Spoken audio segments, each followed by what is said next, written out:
This was the scene 2 years ago in the Toronto Islands, 2017.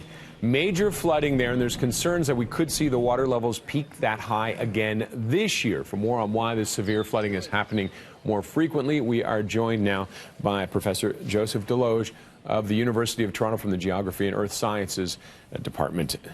Professor, thank you very much for joining us this morning. Good morning.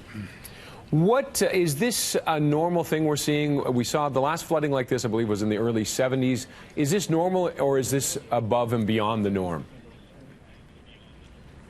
Well, certainly levels are high. This is springtime. It's time for runoff and rainfall, so high lake levels at this time of year are normal.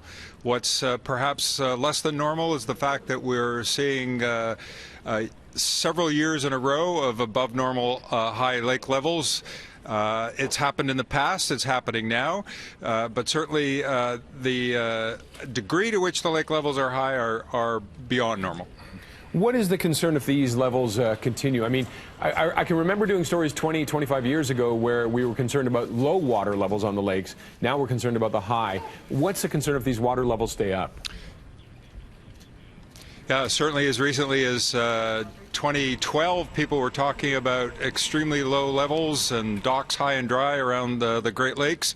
It takes only 2 or 3 years of above average rainfall, snowpack, runoff and so on to bring those lake levels back up. So we're seeing lakes far above beyond the 60s levels where they were quite high at that time. So there is some natural cycle to this as well, but it's the persistent year after year impact. And you add to that the fact that we've developed more areas along shorelines, that you're seeing greater awareness of these risk areas. Is there a concern that I mean, the islands essentially are sandbanks. Is there a concern we could actually lose them if these high water levels continue? The water doesn't flow, so in that case it's just standing water. But the fact that you're constantly being flooded, your infrastructure is being affected and impacted is the key thing. The construction of Tommy Thompson Park on the east side of the islands helps protect it from wave erosion impacts, but certainly the high water levels can be damaging, and that's what trying to mitigate on this. And there's been some protection by TRCA and others that have been put in place since 2017. So there is response to this, but it's a natural occurrence to have these lake levels high, but not this high. Is there more we can do, or are we just going to have to kind of just essentially minimize the damage as opposed to building something that will stop the water, like a dike along the Mississippi, things like that? No, there's not much that can be done in a watershed as big as the Great Lakes. Remember, we've got inflow from 4 lakes upstream of Lake Ontario. You've got inflow from the watersheds into Lake Ontario itself. And some people think about the dam at Cornwall as being one of the factors that influence Lake Ontario lake levels. That's particularly quite minor. But all those three have a control on Lake Ontario. It's the 2 natural ones that are the most important, and those are just a result of climate variability and extremes in weather.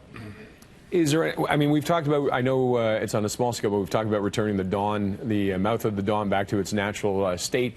Do we need more of that along shorelines to help with flooding, or is it's just something that's going to happen? Well, the newer regulations that have come in for development put infrastructure, new infrastructure that's built back from shoreline areas, and that's critically important. The challenge is those legacy and historical developments that are in those sort of lovely low-lying areas along shorelines. We're seeing it in Quebec now, particularly just west of Montreal. So those are the hard ones to deal with when you've allowed development in areas where you don't know where the flood risks are. And that's the key thing, trying to estimate flood risk areas under a new regime of wetter and higher lake levels. Professor, thank you very much for joining us this morning. We appreciate it.